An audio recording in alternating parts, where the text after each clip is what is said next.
Joe and Bella stories. Number 8. Shopping trip. The Hobson family had been meaning to buy some new furniture for ages, but somehow they never got round to it. There were always so many other things to do. Then one day there was a big shout from Joe's room.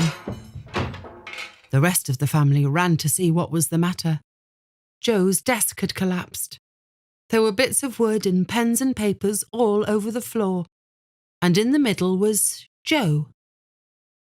"I was just doing my homework," he said, "and then bang! The desk broke. Everything fell over.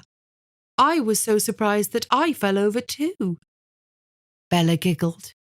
"You do look funny." "That decides it," said Mum. "We need to buy some new furniture before anything else breaks.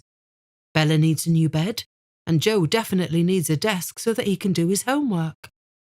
So that weekend, the family got up early and set off for the big furniture store outside town. It was huge. The family had a trolley which they wheeled around the displays. There was so much furniture. Some of it was arranged like in a real house. "I want this!" yelled Bella, running over to a big sofa. She climbed onto it and started jumping up and down. "Look!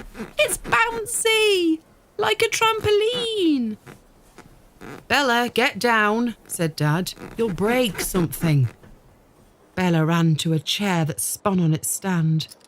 "This is fun!" she yelled, spinning in circles. "Careful, Bella!" cried Mum.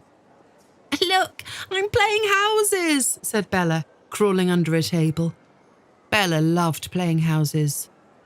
"That's enough!" Mum took tight hold of Bella's hand.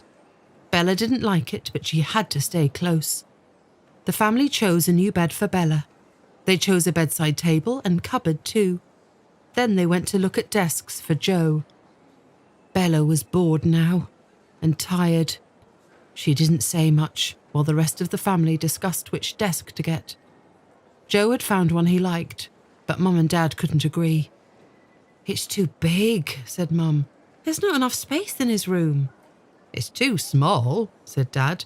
"There's not enough space for his homework." "I think it's just right," said Joe. "Let's get a cup of tea while we try and decide," said Mum. "There's a cafe in the store." Dad thought this was a good idea. He needed a sit-down, he said, and Joe really wanted a milkshake. "What do you think, Bella?" asked Mum. Then she looked round. "Where is she? I bet she's jumping on the sofa." But there was no sign of Bella on the sofa. Then Joe wondered if she could be spinning on the chair. Sure enough, the chair was spinning round, but when he looked more closely, he saw it was a different child, not Bella. Mum and Dad were really worried now. "Where can she have gone?" asked Mum. "I told her to stay right next to us." "She's never done anything like this before," said Dad. Joe felt worried too. What could have happened to Bella?